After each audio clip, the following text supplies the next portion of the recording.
Hey everybody, Bob Chick back with another edition of The Voice of Bodybuilding, brought to you by Redcon One, and of course powered by Panada. Folks, this week we delve into the great list of observations that I put out years ago, and we're not going to hit them all because there's way too many, but we're going to kind of pick one and use that as a topic this week for all you amateurs out there. Before we get to that, and speaking of amateurs, I will be on the road this week. That's right, Friday coming up. We're back in business around the NPC and the IFBB. The Phil Heath Classic going on once again. Ed and Betty Pariso and their entire team in conjunction with seven-time Mr. Olympia Phil Heath bringing you a great NPC show. So I will be there doing my MC duties, of course, and we're going to try to get Phil for a future edition right here on The Voice of Bodybuilding. But all that information can be found if you're in the Houston area. It's actually in Pasadena, Texas, which is very close to Houston. It's about 30 minutes away, give or take. But if you're anywhere in the Dallas area or wherever, come on down. There is lots of stuff going on there. Lots of booths, companies, new products, free stuff. Phil, of course, will be there. And all that information can be found at TexasBodybuildingContest.com or the USA Fit Games website. And you can catch all the shows from Ed and Betty Pariso in the Texas area and beyond. All right, folks, so here it is. Topic of the week is peak week. And if there's two words I hate more in this industry, it's those two put together. That was not a phrase, by the way, that we used back in the day. It's fairly new. Somewhere over the last 5-6 years is when I saw that creeping around. But observation number 20 says, the average prep time to get ready for a show was 12 weeks. The average time to screw it up, 24 to 48 hours. Now, what does that mean? Well, we're going to go through what peak week means and how this impacts all the, especially amateurs that are out there. It's not just amateurs, because it applies to the pros as well, but this is where you got to learn what you're doing in the biz. So this is for everybody out there getting ready for a show right now. And we're going to kind of go through this step by step. First and foremost, the whole diet is a depletion phase. So every time I hear about, I'm going to deplete at the end, I'm on a 3-day depletion to then load up with glycogen, carb up, all these catchphrases that you hear.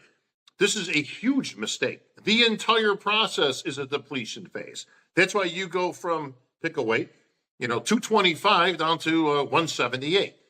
You're depleting down. You're depleting, hopefully, the fat stores. You're depleting the excess carbs, excess water. Everything's depleting out. What you're left with, hopefully, is a dry, ripped, ready physique at the end. Now, there's a whole lot that goes into this. First, we got to take one step back. All right, so here it is, folks. Number one, pick a damn show. Back in the old days, you picked a show months and months out, you stuck with it, do or die, you were hitting that show. Now, there wasn't a show every week like there is now, or even multiple shows in a week. So that was one of the reasons that you did that. But that was just the way it went. You made a commitment, you stuck with it, and that was it. You showed up and let the chips fall where they may when you got on stage. So don't move the goalposts. And what I mean by that is you don't pick a fictitious date. You can't simulate a competition by picking an arbitrary date out of thin air and saying, I'm going to commit to this as if there's a show that date. Any bodybuilder from bikini to bodybuilding will tell you that doesn't work. Okay, there's way too many elements. We don't need to waste your time with all of that, but it doesn't work out. So don't pick an arbitrary date. You're just playing house. You pick a date and you commit to it. That's what's going to keep you on the straight and narrow. If you can just keep moving the goalposts, you're not going to be committed.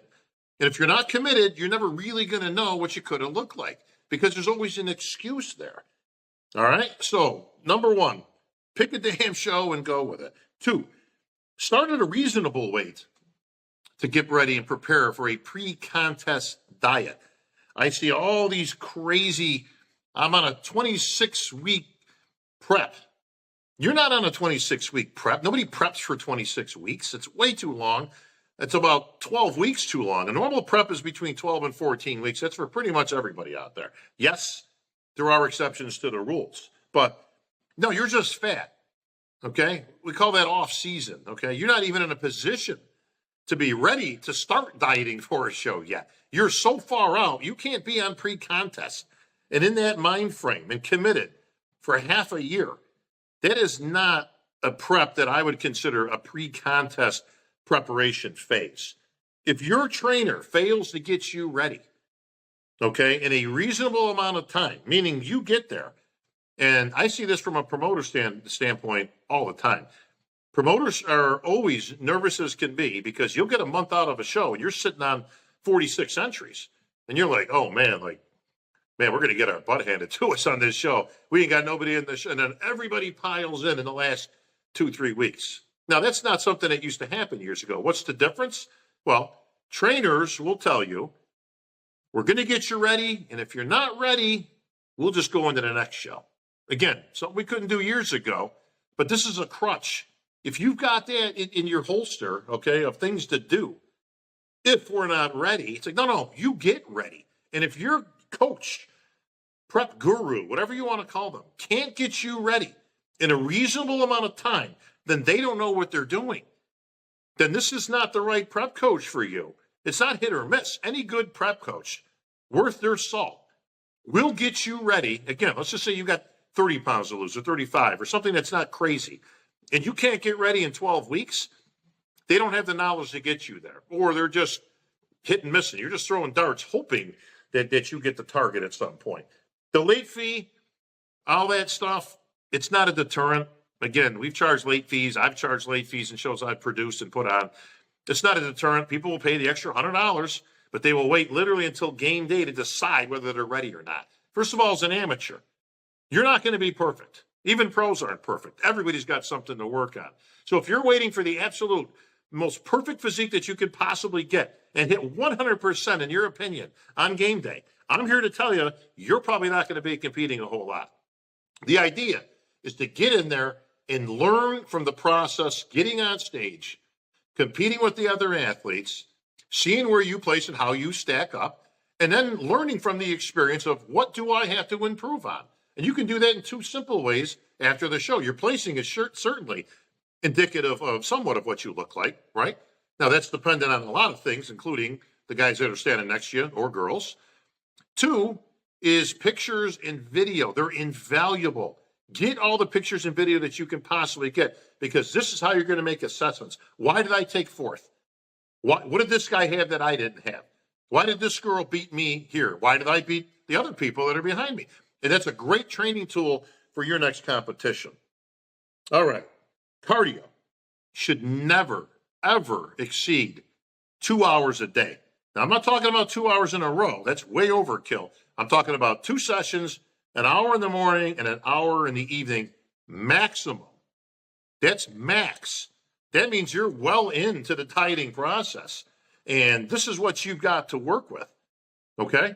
So just given those circumstances right there, you got to kind of give yourself a place to start. Maybe that's 20 or 30 minutes a day, once a day. You may not have to get to 2 hours of cardio a day. But when I hear about these marathon sessions of cardio, you're a bodybuilder. You're not a marathon runner. You got no business. If you got that much cardio going on, you're burning a whole lot of muscle that you shouldn't be burning. That's assuming that you're doing slow cardio, which I've advocated for many years now because it's muscle sparing. We'll get into the details of that some other time on a future episode. But slow cardio up to an hour at any one given time is going to give you the best results and preserve as much muscle mass as you can possibly preserve. All right? You don't start your diet using a cheat day or a cheat meal even, or what they call now a refeed day. You don't start there. I see people online talking about the refeed day, whatever they're calling it these days, and they've been dieting for 3 weeks. You haven't earned a refeed day, a cheat meal, a cheat day, or anything. By the way, it used to be a cheat meal once a week. That was considered a little crazy back then, right?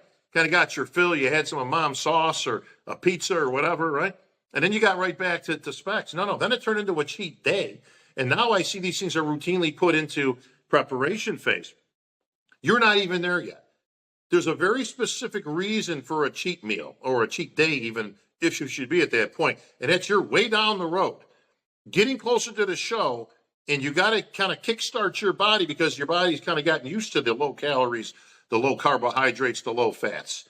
So it is used as a tool, but you don't start your prep with one. You need a good 6 to 8 weeks before you even touch a cheat meal, let alone a cheat day. All right. So just because you're nationally qualified doesn't mean you should go to the nationals. And I use nationals as a general, USA, North Americans, any pro qualifier. Just because you go in your little local show and you take second place in the Mr. Main Street competition, that qualifies you for the nationals. You guys have a lot more resources than we had years ago. We used to have to wait for the magazine to come out, and then they would have the list of everybody who placed in the top whatever of the USA. And you would kind of go down that list and see, can I beat anybody? You've got resources with the NPC News and all these other online places that you can go to see results. There's years of results up on the NPC News online. Go there. Look at last year's results. See if you fit in or if you're even in contention. We've all seen people out there that you look and you go, how did this guy even qualify to get here? Now, while some of those rules might be something that we can address or look at down the road, the bottom line is just because you are qualified doesn't mean you should be qualified, and even more so, that you should be stepping on stage at a national show. That's not teaching you anything. Going there and getting your head kicked in is not teaching you nothing. I would hope you'd all have more friends out there that are willing to tell you, hey, man, maybe you better hit another show or two while we see where you're at. But no, not the best thing for you. 2 people are in a class, you're last, not second. Okay? I like to accentuate the positive. I see this, folks, but come on, man. You're fooling yourselves out there, right? Hey, man, how'd you do at the show? Oh, took second place. How many people were in there? 2. You're last. Let's just call it the way it is, okay? It is what it is. Hey, top 15. I've been nationally qualified 8 times. I see this on people's resumes all the time on Instagram. Nationally qualified 8. That means you lost 8 times because you're not a pro. That's not exactly a badge of honor. I mean, listen, I was nationally qualified for years and didn't take much pride in it other than I was trying to get to the next level and get that IFBB Pro card. The more you change, the more you change. Now, what's that mean? The more things you change in your prep, the more last-minute voodoo stuff that you put in the last 48 hours. Like I said, 24 to 48 hours to screw up what you put in 12, 14, 16 weeks, months and months and months of prep, all to do all the voodoo stuff at the end. Now, what do I mean by voodoo? We all know what that means. All these crazy foods backstage.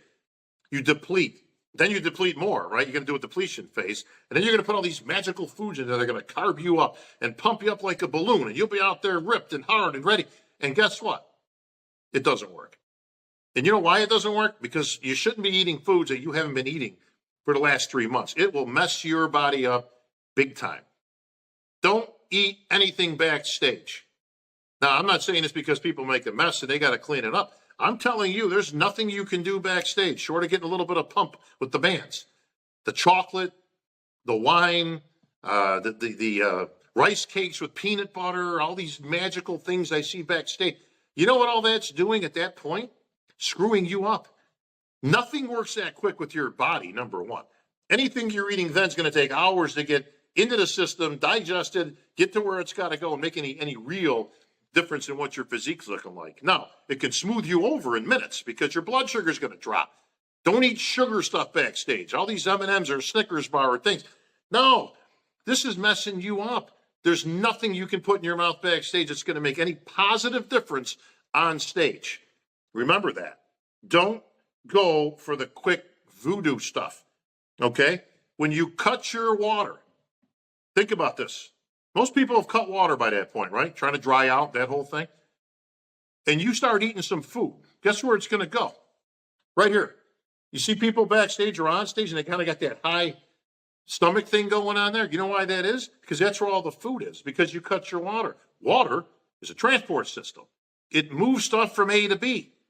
You cut the water, there's no transport system. It ain't going anywhere, and it's certainly not helping your physique. If anything, it's obscuring definition. You can't hit an ab shot, and you don't feel good when you're full on stage. Here, you want some good advices from the old days? Go on stage hungry. You should be hungry, not just for food, but for a victory. You go out there hungry, man, because you can't wait, and you're angry. Go on stage angry where you're hitting these shots, and that stomach is flat, like when you wake up in the morning. All right, that's what you want to do. Basically, what I'm telling you is, don't ruin the prep, again, in the last 48 hours by doing different things that you're not used to. What you're going to do is take a good physique and you're going to ruin it. You're better off doing absolutely nothing. I did this for years. Listen, I fell into the same trap, folks. So I'm coming to you from a place of history and from a place of learning. And I had to reteach myself what to do. Because quite frankly, I was better off before I was doing any of that hokey stuff. And I was better off when I just didn't know any better. All right, the smarter I got, the worse I got when it came to last minute things, different food. We're going to carb up using these foods. You haven't eaten these things in months. It's going to be a problem for your body when it's used to the same food at the same time every day and every month for months and months and months getting ready. What you do is you upset the balance. This is why you look better before the show and after the show. And I see right now, if I could see everybody out there, I'd see a lot of heads nodding, right? Geez, if I just look like I did on Wednesday, I'd have won the damn thing. If I look like I did on Monday or Tuesday, I'd have won the damn thing. Well, what's the difference in there? What did we learn? All that last minute stuff did nothing but throw your body out of balance. Your body wants to keep equilibrium, balance. And the minute you're out of balance, there's a problem. Every action is an equal reaction. And it could be not a good reaction. It's usually not the reaction you're looking for. You're not looking, again, for this fictitious thing in your head that you're going to carb up and your skin's going to be like saran wrap and the muscles are like balloons and they get huge. And this doesn't happen. This absolutely does not happen. Chances are you'll look better flatter before you did any of that stuff. The minute you start with water manipulation, there's a problem. Now you start holding water. What do? Well, I'm going to take some diuretics. Now you take diuretics. Now what happens? Now you flatten out. And you can't fix flat. You can fix a lot of things. You can sweat out some excess water, right? You can get harder as you go. The minute you're flat, it takes days to recover. Days. So these are some of the techniques that I've learned over the years, and any good pro will tell you the same thing. They're not in there shoving their faces full of foods backstage, getting ready. Most pros are doing absolutely nothing. If you don't have it, by the time you get backstage, it ain't happening. Okay? Then you needed to do more homework before, pick a different show. Cutting water, and I'm going to kind of finish off with this here. Listen, there's 100 things when it goes into prep, and I'm covering the basics of what messes people up in the last 48 hours. When the minute you start cutting water, a lot of you are going to realize the same thing I did. I looked better before I cut water. That's because muscles are made up a lot of water, 80-something%. Okay, of every muscle, it's got water in it. Now, the key is to get the water in the muscle, not outside where you look smooth. Well, there's a whole bunch of things that go into that. Your trainer can obviously, hopefully, bring you down that road. A lot of tried and true methods. But think of it like dried fruit. You ever seen dried fruit, like a dried apple? And it's kind of small and shriveled, right? Because all the water's taken out. And then you see a regular apple, and it's big, and it's round, and it's tight, and it's got that look to it, right? That sheen. That's what you want. So dehydration is a process, but you don't want to dehydrate that much. I look much better, and I know a lot of you out there are agreeing right now. When I was drinking a gallon or two of water every day, think about that. You drink a gallon of water throughout the day with all your foods, and every morning you wake up, you look awesome. You woke up in the morning, you got over to the good light in the bedroom, you called your significant other, oh, hey, look at this right here. No, stand here. You got to look this way, right? And you had all kinds of lines going. You just drank a gallon of water. A gallon. Your body has a system. The more water in, the more water out. The minute you start manipulating that, it's going to be a problem. And what you're going to find is this becomes a huge issue because you looked better before any of this stuff started taking place.